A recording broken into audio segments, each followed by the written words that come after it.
How's it going, everybody? Jayden Secor here.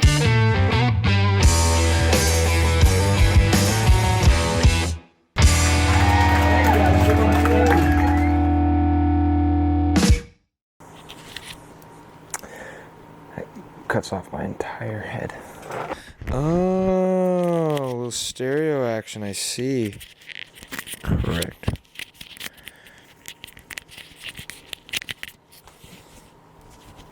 Hello? Can you hear me? Is the fan too loud? Hello? Test 1, 2. Well, I'd be lying if I said I didn't know how to start out this video, because I've been trying to get this intro done for about 20 minutes now, and I still can't get it. But to start from the top, my name is Jayden Secor. For those of you guys who don't know me, I am a 20-year-old musician from Ventura, California. I've been playing music for about 8 years now, and I've been a performing musician for about 5. And yeah, welcome to my YouTube channel. This has kind of been a long road coming for me. I don't know why I didn't really start making YouTube content till now, even though YouTube has been such a big part of my life, and just like watching people do YouTube, and it's like, yeah, like I could do that, but then you don't, you know? I don't know why I'm kind of waiting till now, but anyways, so yeah, so welcome everybody.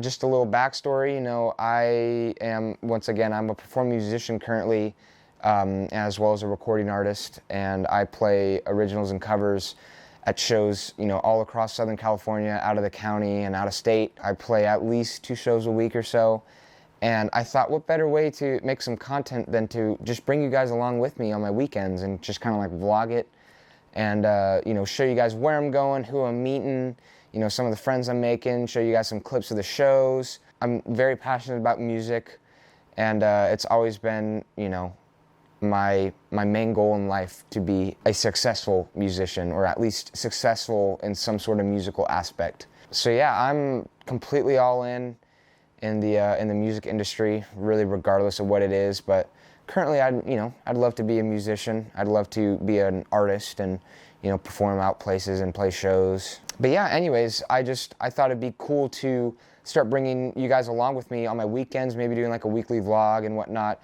showing you guys, like I said, where I'm playing and all that stuff. And I thought, what better way to start off my YouTube page than to take you guys on this insane trip that me and my band are about to go on.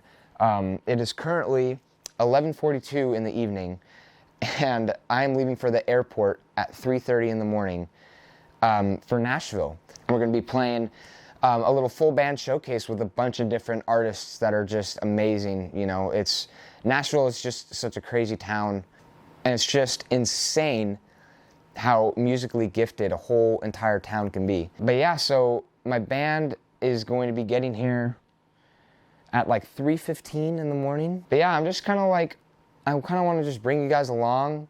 You know, we'll see how this goes. I really wanted to get into the YouTube creation thing, and you know, I was like, you know, we're going on this trip to Nashville, and I think it would just be a perfect opportunity to bring you guys along. Once again, I am very beginner at this, and by beginner, I just mean like I'm as green as you're gonna get. Like, being fairly new is an understatement. So yeah, like I said, I leave for the airport in about 3 or 4 hours. So, you know, I still got a little bit of time, but I need to pack up all my gear and stuff. And I thought, what better way to just kind of show you guys what kind of gear I'm using on the normal, and, you know, just show you guys what kind of pedals I'm using, my guitar, my amp, you know, my main stuff. And we'll check that out before we leave for the airport. So when we're getting prepared to travel with gear and whatnot, it's not a huge difference when we're just going to a local show and then when we're actually flying out of state to go play. Obviously, cases for your instruments are very important.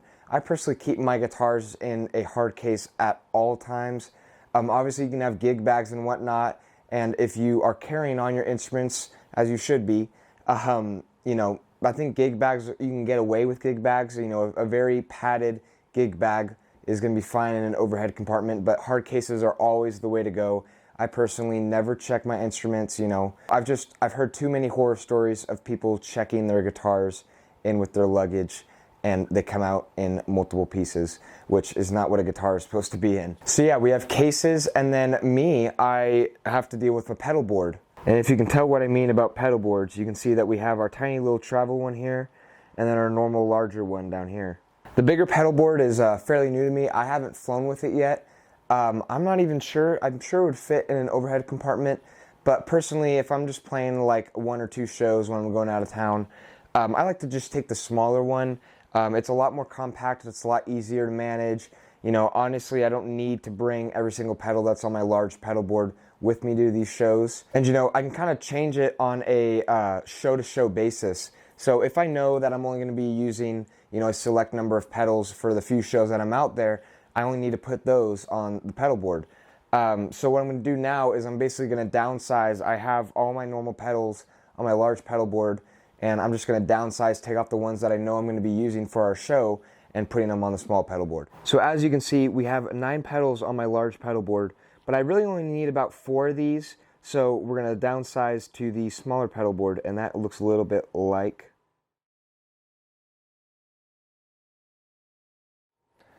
So yeah guys, so here's the pedal board, a little rundown of what each pedal does. You got the Polytune over here. A tuner pedal is a must-have for any stringed instrument player. You know, whether you even have a pedal board or want a pedal board, a tuner pedal will be so nice as compared to like a clip-on tuner or just not tuning it at all. We got an EP booster. I pretty much leave that on the whole time. It's kind of like a low-end boost. I personally use it as a low-end boost, and like I said, I just keep it on. You know, sometimes depending on what guitar I play, it kind of reacts differently to that pedal in particular. If I'm playing my ES335, for example, which has got the humbucker pickups, I usually use that just as a boost pedal. I actually don't even use any of my overdrives or, you know, distortion pedals, just because that boost makes it so, it's such like a creamy, kind of rich, a little bit dirty tone, and with the 335 it just sounds amazing with that. The next pedal we have is my OCD full tone pedal. It's my rhythm kind of dirty channel. Like I said, it's kind of on a case-by-case basis as far as which guitar I'm playing and then the song. But this OCD pedal has not come off my pedal board since I've gotten it. It's probably my favorite pedal and most surprising pedal, actually. Then we got the mini Tube Screamer. It's mini just because I had the bigger one and it broke, and I thought the mini one would just fit better on my pedal board, which it does. Classic 80s sounding pedal, great lead tone. I have this one cranked up on the volume a little bit more so I can just click it as a boost. And then my last pedal over here is my Gemini Chorus. I really only use this one on one song. We are playing Time, which is my newest single, actually. You guys can check that out on all streaming platforms. I just released that last week. I mean, I don't really use it besides on that song and the occasional lead stuff, you know, especially to kind of spice things up when you're playing longer sets. But yeah, I mean, it's a great pedal for what I got it for. And, you know, I haven't really looked deep into modulation pedals and whatnot, just because there's so many out there on the market for each kind, whether you want a chorus or a flanger or a phaser and whatnot. There's so many different ones out there that, you know, it takes a lot of time to kind of sift through them. And there's so many great boutique brands that are coming out now, as well as with the name brands. So, you know, I'm still kind of on the hunt. I'm not trying to obsessively collect them. I'm sure I eventually will. I'm sure I'll end up collecting way too many pedals that I won't even be able to play. But yeah, so that's what the pedal board is going to look like for this upcoming trip. Yeah, pretty simple. You know, you get your tuner, a boost, a distortion overdrive, and a modulation pedal. So yeah, that's all good to go. I just got to throw some cables in there, and then we're going to check out the guitars that I'll be taking. And you know, I'm a little bit biased with Fender guitars and whatnot. You know, my first ever guitar was a Fender Strat, and my main guitar that I play now is a 1994 Fender Strat. And you know, they're just amazing guitars. They're an amazing company. But you know, I got to give credit where credit's due. I've been a big fan of Gibson recently. I have a Gibson J45 acoustic, well, I'll show you guys in a second. And you know, I just got this ES335 just recently, and I've just been in love with playing it. So, you know, that's the cool thing about guitars, is you can just play as many as you want for, you know, certain occasions, and, you know, they really kind of never go bad. They age like fine wine, and I guess that's the problem, is that it just makes you want to buy more. So, so the electric guitar of choice for this trip is going to be my ES335 Murphy Labs. This is a 1959 custom shop. It's brand spanking new. I've only played a few shows on it, but I've been really enjoying it. The feel of just the fretboard is just insane to me. And here's the Gibson J45 I was just mentioning. It's got the Adirondack top. And, you know, I love always taking an acoustic guitar on the road. I love riding. It sounds great acoustically as well when it's plugged in. And, yeah, so we'll be taking this as well. On top of the ES335, we're going full Gibson. And, yeah, it's a match made in heaven. As far as amplification goes, we're just going to be renting some gear out there. Luckily, the guy that we were renting through has both my bassist and I's normal amp setup. I play through a 59 reissue Fender Bassman. I love the 410s that are in there. It just sounds super fat, especially with the ES335. I mean, you just get one of the warmest sounds that you can possibly imagine. So, yeah, so it should be a good time. I'm just going to get wrapped up, packing up everything. You know, obviously, I've been filming everything. I just got to do a quick double check. But, yeah, and then we're just going to kind of hang out. It's currently almost 2 o'clock. We're just going to kind of hang out till the guys get here. And then 3:15 they should be pulling up. And 3:30 we should be on the road for the airport. So excuse my bad mic quality. But yeah, this was the morning of that we left. I was so tired. Look at those dead eyes. I didn't really film a whole lot. But the guys and I were super stoked to be going to Nashville. We could just barely contain our excitement. I mean, look at this next photo right here. Yeah, super stoked, as you can see, super excited. Thank you, Mom, for the photo. All right, guys, so we're here in Nashville finally. I had to take the boys to get some markets. We come here every trip, so we had to take them. What did we get here, Nick? So I got the boy sampler, what you call it? So I got the little brother sampler. We got the pulled pork, we got the brisket. Had to get a cornbread hoe cake, got the broccoli salad, and of course got a sweet tea. Mike, what's your thoughts on the food? Oh man, it is so good. It's so good. I'm in heaven right now. And Nick? The pulled pork's great, but the brisket, man. Yeah, Brisket. brisket's where it's at. Yes, sir. My dad decided to get noble green beans because he likes them just that much. I do. That sounds so good.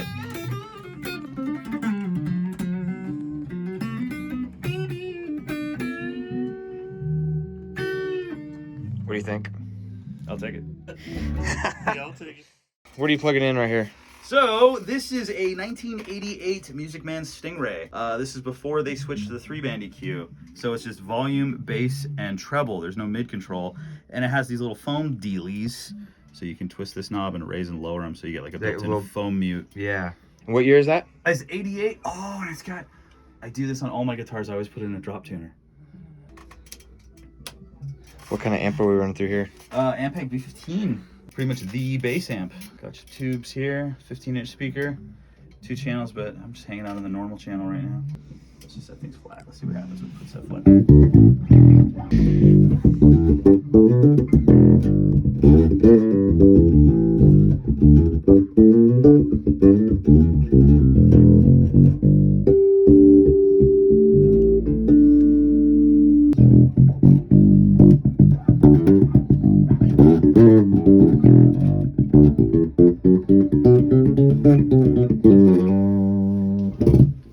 Let's...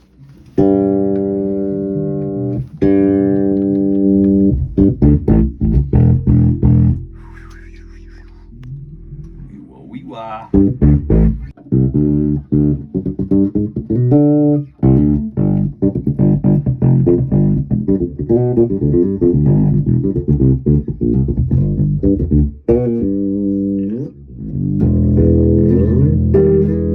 Mike's got the stink face going on. He was...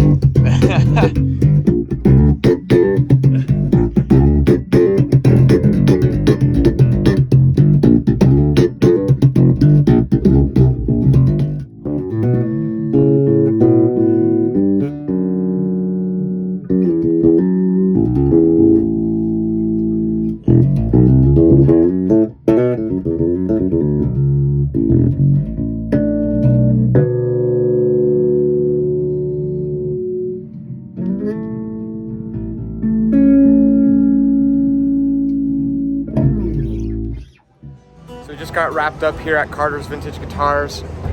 It's always a nice stop to make. You know, there's such a insane collection that they have, and it's always nice to kind of see the different kind of vintage gear. And you know, it was really kind of fun seeing Mike and Nick both play stuff that you know, they were really stoked to see. And now I know it's going to be on their wish lists for Christmas this year. So yeah.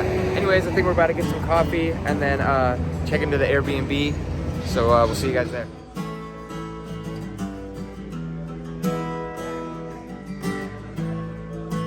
Alright guys, so we just picked up our amplification for the show tomorrow. Thank you very much to Mark Thompson of Backline Nashville for getting this all squared away for us. Kind of wanted to give you guys a little bit of a reveal of kind of what we're going to be playing. So Nick, if you'd like to explain what you got. Yeah, so this is my bass amp that I'm going to be using. We got a cool Mark bass. Let me take the cover off. So, two 10-inch speakers, right? It's the combo head 2. The head is in here. I mean, you guys are pretty much familiar with how EQ works, but the reason why I wanted this one was because it is a wedge. So, when we're playing on stage, the sound's going to be right up. And since it has an XLR out, I'll be able to go into the board, so we don't have to be super crazy loud and blow everybody out. And that's the Mark bass that I'm going to use.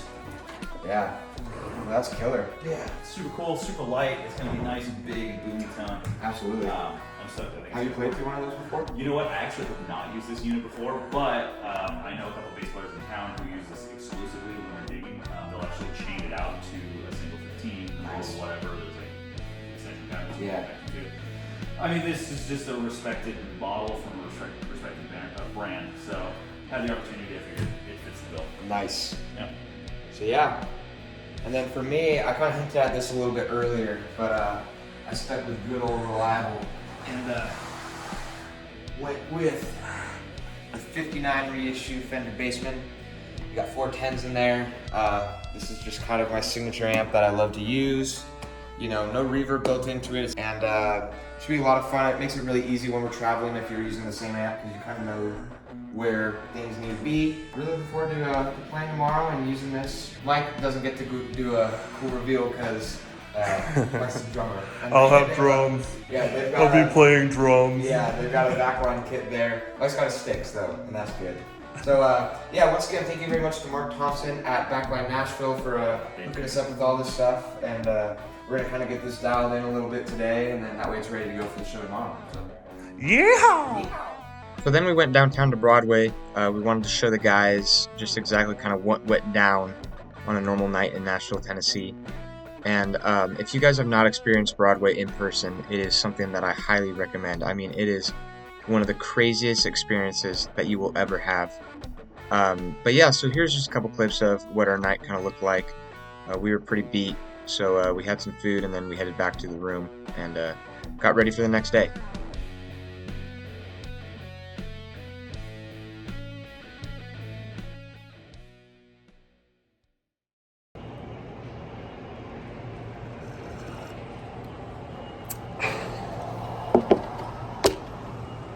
Good morning. Day 2 of the Nashville trip. I think from what I can remember, we're gonna go check out the Parthenon, Third Man Records, a couple different spots. We might just cruise around a little bit. Our show is at 8 at the Dawghouse, which is not too far from where we're staying.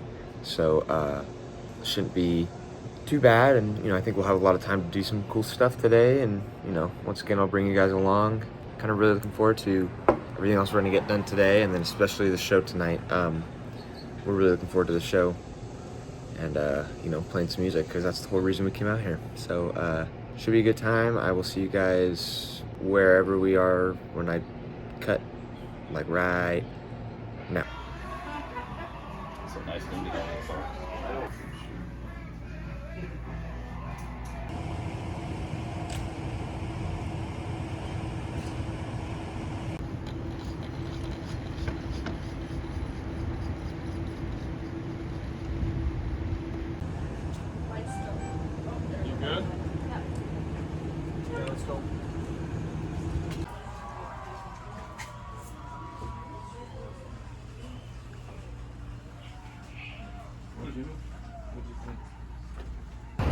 Alright guys, so we just got wrapped up at Third Man Records.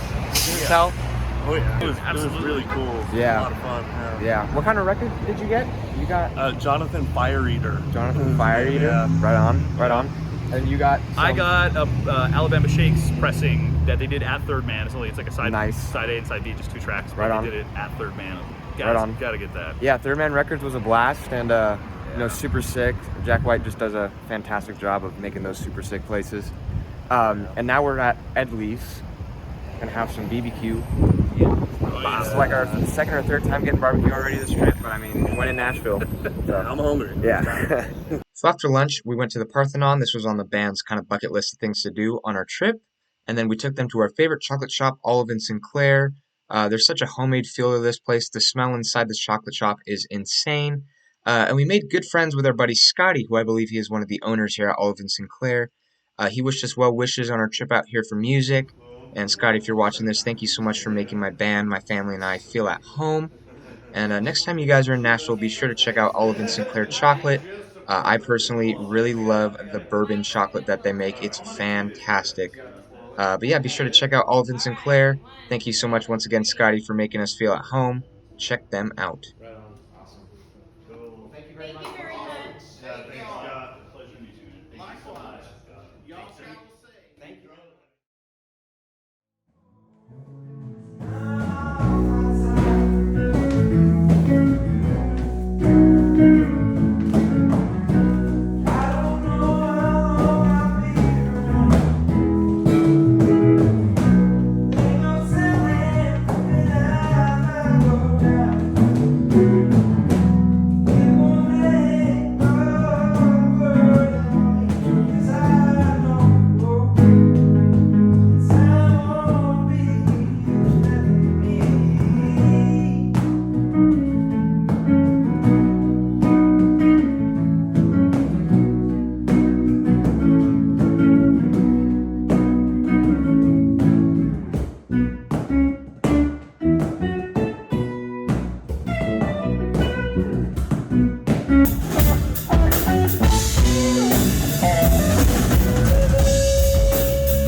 very much for doing that. Thank you guys so much.